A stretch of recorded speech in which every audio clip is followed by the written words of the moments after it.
ನನ್ನ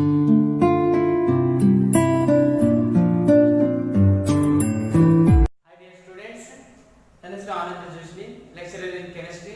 ಅಂಡ್ ಯಾರಿಗೆಲ್ಲ ಇವಾಗ ಫಸ್ಟ್ ಇಯರ್ ಸೈನ್ಸ್ ಸೆಕ್ಷನ್ ಅನ್ನ ತಗೊಂಡಿದ್ರು ನೋಡಿ, ಅವ್ರಿಗೆ ಬೇಸಿಕ್ಸ್ ಸಬ್ಜೆಕ್ಟ್ಸ್ ಇರ್ತವೆ, ನಿಮ್ಗೆ ಆಲ್ರೆಡಿ ಗೊತ್ತಿರುತ್ತೆ. ಎರಡು ಲ್ಯಾಂಗ್ವೇಜಸ್ ಸಬ್ಜೆಕ್ಟ್ ಅಂದ್ರೆ ಕನ್ನಡ ಇರುತ್ತೆ, ಇಂಗ್ಲಿಷ್. ಅದ್ರ ಜೊತೆ ಕೋರ್ ಸಬ್ಜೆಕ್ಟ್ಸ್ ಯಾವ್ದು ಇರುತ್ತೆ ಅಂದ್ರೆ ಇಂಪಾರ್ಟೆಂಟ್ ಆಗಿ physics, chemistry, mathematics and biology ಅಥವಾ CS. ಮೇನ್ ಬ್ರಾಂಚ್ ಯಾವ್ದು ಅಂತಂದ್ರೆ physics, chemistry, mathematics and biology, PCMB combination ಅಂತ ಕರೀತಾರೆ. ಬಟ್ ಅದರಲ್ಲಿ ನನ್ನ ಸಬ್ಜೆಕ್ಟ್ ಯಾವ್ದು ಅಂತಂದ್ರೆ ಕೆಮಿಸ್ಟ್ರಿ. ನಿಮ್ಗೆ ಆಲ್ರೆಡಿ ಗೊತ್ತಿರೋ ಹಂಗೆ 70 ಮಾರ್ಕ್ಸ್ ಏನಾಗಿರುತ್ತೆ ಅಂದ್ರೆ ಥಿಯರಿ ಅಂಡ್ 30 ಮಾರ್ಕ್ಸ್ ಗೆ ಪ್ರಾಕ್ಟಿಕಲ್ ಅಂಡ್ ಟೋಟಲ್ ಎಷ್ಟು ಮಾರ್ಕ್ಸ್ ಇರುತ್ತೆ ಅಂತಂದ್ರೆ 100 ಮಾರ್ಕ್ಸ್ ಇರುತ್ತೆ. ಇದಿಷ್ಟು ಏನಾಗಿರುತ್ತೆ ಅಂದ್ರೆ ಇದು ಸೈನ್ಸ್ ಕೋರ್ಸ್ ಡೀಟೇಲ್. ಬಟ್ ಇವತ್ತಿನ ಕ್ಲಾಸ್ ಅಲ್ಲಿ ನಾವೇನ್ ಮಾಡ್ಬೇಕಂತಂದ್ರೆ ಈ ಕೆಮಿಸ್ಟ್ರಿದು ಬೇಸಿಕ್ಸ್ ಏನ್ ಬೇಕಾಗಿರುತ್ತೆ ಫ್ರಮ್ ದಿ ಹೈಸ್ಕೂಲ್ ಲೆವೆಲ್. ನೀವು ಹೈಸ್ಕೂಲ್ ಅಲ್ಲಿ ಆಲ್ರೆಡಿ ಕನ್ನಡ ಮೀಡಿಯಂ ಅಲ್ಲಿ ಕಲ್ತಿರ್ತೀರಿ what is known about this chemistry. But in ಕನ್ನಡದಲ್ಲಿ ರಸಾಯನ ಶಾಸ್ತ್ರ ಅಂತ ಕಲ್ತಿರ್ತೀರಿ. ಬಟ್ ಅವೆಲ್ಲ ಬೇಸಿಕ್ಸ್ ಅನ್ನ ಇವಾಗ ಏನ್ ಮಾಡ್ಬೇಕಂತಂದ್ರೆ ಈ ಕ್ಲಾಸ್ ಅಲ್ಲಿ ಸ್ಟಡಿ ಮಾಡೋಣ. ಹಾಗೆ ಮೊದಲನೇದಾಗಿ ಕೆಮಿಸ್ಟ್ರಿ ಅಂತಂದ್ರೆ ನಿಮಗೆ ಏನು ತಿಳ್ಕೊಂಡಿರ್ಬೇಕು. ಈಗ chemistry means it is the branch of science ಅಂತ ಕನ್ನಡದಲ್ಲಿ. ಇದು ಒಂದು ಕೂಡ ಏನಂತಂದ್ರೆ ವಿಜ್ಞಾನದ ಒಂದು ಶಾಖೆ. ಈಗ ಆಲ್ರೆಡಿ ಗೊತ್ತಿದೆ 10th ಅಲ್ಲಿ ಸೈನ್ಸ್ ಅಂತ ಏನ್ ಕರಿತಿರ್ತೀವಿ ವಿಜ್ಞಾನ, ಅದರಲ್ಲಿ ಭೌತಶಾಸ್ತ್ರ, ರಸಾಯನಶಾಸ್ತ್ರ ಮತ್ತೆ ಜೀವಶಾಸ್ತ್ರ ಈ ಮೂರನ್ನ ಕರಿತಿರ್ತೀವಿ. ಬಟ್ ಇದು PUC ಫಸ್ಟ್ ಇಯರ್ ಅಲ್ಲಿ ಏನಾಗಿರುತ್ತೆ ಅಂದ್ರೆ ಕೆಮಿಸ್ಟ್ರಿ ಸಪರೇಟ್ ಸಬ್ಜೆಕ್ಟ್ ಆಗಿ ಡಿವೈಡ್ ಆಗಿರುತ್ತೆ.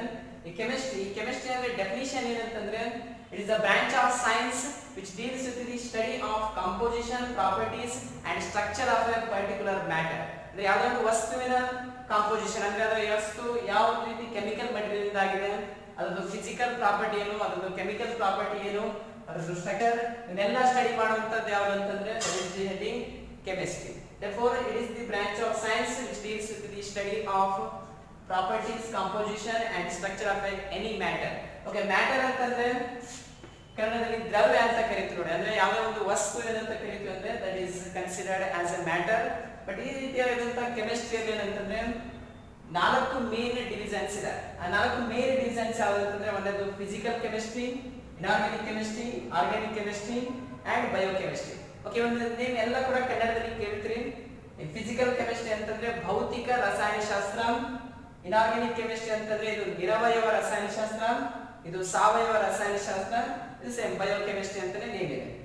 ಈ physical chemistry, inorganic chemistry, organic chemistry ಇದರಲ್ಲಿರುವಂತ ಎಲ್ಲಾ ಚಾಪ್ಟರ್ಸ್ ಅನ್ನ ನೀವು ಆಲ್ರೆಡಿ ಹೈಸ್ಕೂಲ್ ಅಲ್ಲಿ ಕಲ್ತಿದ್ದೀರಾ. ಬಟ್ ಇದನ್ನ ಏನ್ ಮಾಡ್ಬೇಕಂತಂದ್ರೆ ರಿಕಾಲ್ ಮಾಡ್ಬೇಕು. ಇವಾಗ ನಿಮ್ಗೆ ಆಲ್ರೆಡಿ ಒಂದು ಗೊತ್ತಿದೆ ಮ್ಯಾಟರ್ ಅಂತಂದ್ರೆ ಕನ್ನಡದಲ್ಲಿ ದ್ರವ್ಯ ಅಂತ ಕರೀತೀವಿ. ಅಂದ್ರೆ ಯಾವುದೇ ಒಂದು ವಸ್ತು ಅಂತ ಕೂಡ ಕರಿಬಹುದು. ದ್ರವ್ಯ ಅಂತಂದ್ರೆ ಯಾವುದೇ ಒಂದು ಮ್ಯಾಟರ್ ಏನಾಗಿದೆ ಅಂತಂದ್ರೆ 3 ಡಿಫರೆಂಟ್ ಸ್ಟೇಟ್ಸ್ ಇರ್ತವೆ. Importantly 3 states of the matter you already know, that is the solid and next one liquid and the next one is gas. ಇವನ್ನೇ ಕನ್ನಡದಲ್ಲಿ ಅಂತ ಕರೀತೀವಿ ಅಂತಂದ್ರೆ ಘನ, ದ್ರವ, ಅನಿಲ. ಈ ಮೂರು ಏನಾಗಿರುತ್ತೆ ಅಂತಂದ್ರೆ ವಸ್ತುವಿನ ಭೌತಿಕ ಸ್ಥಿತಿಗಳಂತ ಕರಿತೀವಿ. ಅದೇ ಸಾಲಿಡ್, ಲಿಕ್ವಿಡ್ ಅಂಡ್ ಗ್ಯಾಸಸ್ ಈ ತರ ಪ್ರಾಪರ್ಟೀಸ್ ಅನ್ನ ಸ್ಟಡಿ ಮಾಡೋ ಬ್ರಾಂಚ್ ಯಾವುದು ಅಂತಂದ್ರೆ that is the physical chemistry branch. Okay, ಅದರಲ್ಲಿ ಸಾಲಿಡ್ ಇದ್ದು ಪ್ರಾಪರ್ಟಿ ಯಾವ ತರ ಇರ್ತವೆ, ಲಿಕ್ವಿಡ್ ಪ್ರಾಪರ್ಟಿ ಯಾವ ತರ ಇರ್ತವೆ and gases property, structure, this are all going to be studied at the heading of physical chemistry. And ನಿಮಗೆ ಹೈಸ್ಕೂಲ್ ಅಲ್ಲಿ ಇನ್ನೊಂದು ಕಾನ್ಸೆಪ್ಟ್ ಕೂಡ ಹೇಳ್ತಾರೆ, ವಸ್ತುವಿನ 4ನೇ ಒಂದು ಸ್ಥಿತಿ ಕೂಡ ಇದೆ. ಅಂದ್ರೆ along with this solid, liquid, gas and another one physical state is also present in case of the matter. What is that physical state? What is that physical state? You can give me in a comment section. ಈ comment section ಅಲ್ಲಿ ಏನು ಮಾಡಿದ್ರೆ what is that 4th state of the matter along with the solid, liquid, gas? What is that 4th state? You can give me the answer at the comment section. And it is regarding the solid, liquid, gas. It is the branch of physical chemistry.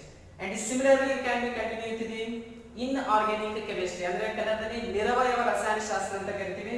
ಇದರಲ್ಲಿ ಏನು study ಮಾಡ್ತೀವಿ ಅಂತಂದ್ರೆ that is the main important periodic table. Okay, English ನಲ್ಲಿ periodic table ಅಂದ್ರೆ ಕನ್ನಡದಲ್ಲಿ ಆಧುನಿಕ ಆವರ್ತಕ ಕೋಷ್ಟಕ. ಈ ಆಧುನಿಕ ಆವರ್ತಕ ಕೋಷ್ಟಕ, yes, you can see this is the modern periodic table. and ಈ modern periodic table ಅಂತಂದ್ರೆ ಕನ್ನಡದಲ್ಲಿ ಆಧುನಿಕ ಆವರ್ತಕ ಕೋಷ್ಟಕ. ಈ ಆವರ್ತಕ ಕೋಷ್ಟಕದಲ್ಲಿ ಉದ್ದ ಲೈನ್ಸ್ ಇರ್ತವೆ ನೋಡಿ, ಈ ತರ ಏನಂತ ಕರಿತೀವಿ ಅಂದ್ರೆ vertical lines. These vertical lines ಇದು ಕನ್ನಡದಲ್ಲಿ ಏನಂತ ಕರಿತೀವಿ ಅಂತಂದ್ರೆ ಗುಂಪುಗಳು ಅಂತ ಕರಿತೀವಿ. ಒಟ್ಟು ಎಷ್ಟು ಗುಂಪುಗಳಿದಾವೆ ಅಂತಂದ್ರೆ 18 ಗುಂಪುಗಳಿದಾವೆ. ಈ ತರ 18 ಗ್ರೂಪ್ಸ್ ಅಂತ ಕರಿತೀವಿ. ಅಂಡ್ ಹಾರಿಜಾಂಟಲ್ ಪೀರಿಯಡ್ಸ್ ಅಂದ್ರೆ ಇವು ಹಾರಿಜಾಂಟಲ್ ಆಗಿ ಏನಿರ್ತಾವೆ ನೋಡಿ, ಇವಕ್ಕೆ ಏನಂತ ಕರಿತೀವಿ ಅಂತಂದ್ರೆ ಪೀರಿಯಡ್ಸ್. ಅಂದ್ರೆ ಇವನ್ನೇ ಕನ್ನಡದಲ್ಲಿ ಏನಂತ ಕರಿತೀವಿ ಅಂತಂದ್ರೆ ಆವರ್ತಗಳು ಅಂತ ಕರಿತೀವಿ. ಹಾಗಾಗಿ 18 ಗುಂಪುಗಳು ಇರ್ತವೆ, ಆಮೇಲೆ 7 ಆವರ್ತಗಳು ಇರ್ತವೆ. ಇದರಲ್ಲಿ ಇನ್ನೊಂದು ಡೀಟೇಲ್ ನಿಮ್ಗೆ ಆಲ್ರೆಡಿ ಗೊತ್ತಿರುತ್ತೆ, ಇಲ್ಲಿ 4 ಇಂಪಾರ್ಟೆಂಟ್ ಡಿವಿಷನ್ ಆಗಿ ಸ್ಪ್ಲಿಟ್ ಮಾಡಿರ್ತಾರೆ. ಎಸ್ ಬ್ಲಾಕ್ ಎಲಿಮೆಂಟ್ಸ್, ಈ ಪ್ಲೇಸ್ ಅಲ್ಲಿ ಇರೋದೇನಂತಂದ್ರೆ ಎಸ್ ಬ್ಲಾಕ್ ಎಲಿಮೆಂಟ್ಸ್, ಅಂಡ್ ಈ ಪ್ಲೇಸ್ ಅಲ್ಲಿ ಇರೋದೇನಂತಂದ್ರೆ ಇವು ಪಿ ಬ್ಲಾಕ್ ಎಲಿಮೆಂಟ್ಸ್, ಅಂಡ್ ಇವು ಡಿ ಬ್ಲಾಕ್ ಎಲಿಮೆಂಟ್ಸ್, ಅಂಡ್ ಕೆಳಗಡೆ ಇರೋದೇನಂತಂದ್ರೆ these are the F block elements. For S block it is P block, ಇದು D block and F block elements. S P D F ಅಂತೇಳಿ divide ಮಾಡಿರ್ತಾರೆ. And it is the modern periodic table in which atom concept ನಿಮಗೆ ಗೊತ್ತಿರಬೇಕು. ಅಂದ್ರೆ first element in that modern periodic table that is the hydrogen. ಈ hydrogen ಅಲ್ಲಿ ಏನಾಗಿರುತ್ತೆ ಅಂದ್ರೆ only one electron is revolving around the nucleus. You can clearly see in the animation only one electron is rotating around the nucleus. But ಬೇರೆ elements as the number increases, for example sodium, ಈ sodium ಅಲ್ಲಿ ಏನಾಗಿರುತ್ತೆ ಅಂದ್ರೆ 11 electrons, total 11 electrons, these are revolving around the nucleus. You can clearly see total ಎಷ್ಟು ಅಂತಂದ್ರೆ 11 electron ಏನಾಗಿರುತ್ತೆ ಅಂದ್ರೆ nucleus ಸುತ್ತ ಏನಾಗಿರುತ್ತೆ ಅಂದ್ರೆ ರೊಟೇಷನ್ ಮಾಡ್ತಿರ್ತಾರೆ. It is the concept of on atom. It is regarding the modern periodic table. And in first year ಏನಾಗಿರುತ್ತೆ ಅಂದ್ರೆ 4 chapter completely this is based on this modern periodic table ಅಂತಂದ್ರೆ total ಎಷ್ಟು ಇರುತ್ತೆ ಅಂತಂದ್ರೆ 18 ಗ್ರೂಪ್ಸ್ ಅಂದ್ರೆ ನಿಮ್ಗೆ already ಗೊತ್ತಿದೆ. Vertical lines ಏನಿರ್ತವೆ ಅವು 18 ಗ್ರೂಪ್ಸ್ ಅಂಡ್ ಹಾರಿಜಾಂಟಲ್ ಲೈನ್ಸ್ ಅವು ಏನಂತಂದ್ರೆ 7 periods. Total 18 groups and 7 periods. ಒಟ್ಟು ಎಷ್ಟು ಎಲಿಮೆಂಟ್ಸ್ ಪ್ಲೇಸ್ ಮಾಡಿದ್ದಾರೆ ಅಂತಂದ್ರೆ in a modern periodic table you can observe 118 elements till today these are there. But number ಬರೆಯುವಾಗ ಏನು ಬರ್ತಿರ್ತೀವಿ ಅಂತಂದ್ರೆ ಇಲ್ಲಿ ಒಂದು ಪ್ಲಸ್ ಸೈನ್ ಬರ್ತಿರ್ತೀವಿ. ಅಂದ್ರೆ 118 ಪ್ಲಸ್.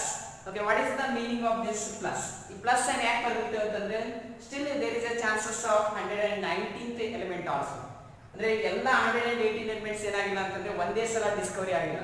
ಇದು brief history already know in high school level how the modern periodic table is appearing before the Moseley is derive. ಅಂದ್ರೆ Henry Moseley derive ಆಗಕ್ಕಿಂತ ಮುಂಚೆ ಸಾಕಷ್ಟು ಸೈಂಟಿಸ್ಟ್ ಇದ್ರು. ಬಟ್ ಇವಾಗ ಇರುವಂತ ಎಲಿಮೆಂಟ್ಸ್ ಎಷ್ಟು ಅಂತಂದ್ರೆ 118.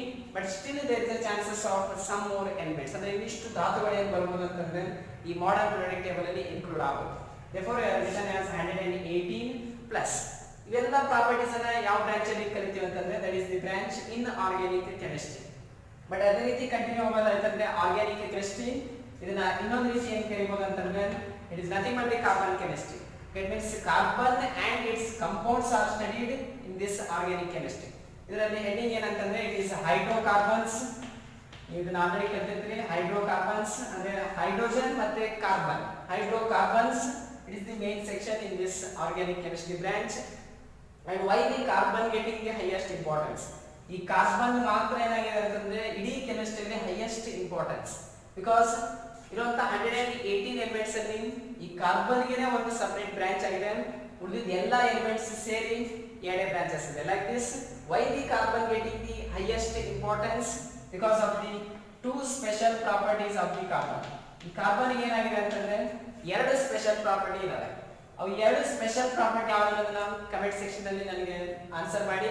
ನಾನು ಆಲ್ರೆಡಿ ಕಲಿತಿದ್ರಿ ಕಾರ್ಬನ್ನಿನ ವಿಶಿಷ್ಟ ಗುಣಲಕ್ಷಣಗಳು ಅಂತ ಕರಿತೀವಿ. ಅಂದ್ರೆ special properties of the carbon. Due to that reason only it is getting the highest importance. And the last branch of the chemistry that is the biochemistry. ಈ ಬಯೋಕೆಮಿಸ್ಟ್ರಿ ಏನ್ ಕರಿತೀವಿ ಅಂತಂದ್ರೆ ಈ ಲಿವಿಂಗ್ ಆರ್ಗಾನಿಸಮ್ಸ್ ಅಂದ್ರೆ ಲಿವಿಂಗ್ ಸಿಸ್ಟಮ್ ಅಲ್ಲಿರುವಂತ chemical compounds. ಅದರಲ್ಲಿ important ಆಗಿ ಬರೋದು ಯಾವುದು ಅಂತಂದ್ರೆ ಕಾರ್ಬೋಹೈಡ್ರೇಟ್ಸ್ ಆಗಿರ್ಬೋದು, ಪ್ರೋಟೀನ್ಸ್, ವಿಟಮಿನ್ಸ್, ಎಂಜೈಮ್ಸ್ ಇವೆಲ್ಲ ಕೂಡ ಏನಾಗಿರುತ್ತೆ ಅಂತಂದ್ರೆ one of the chemical compounds.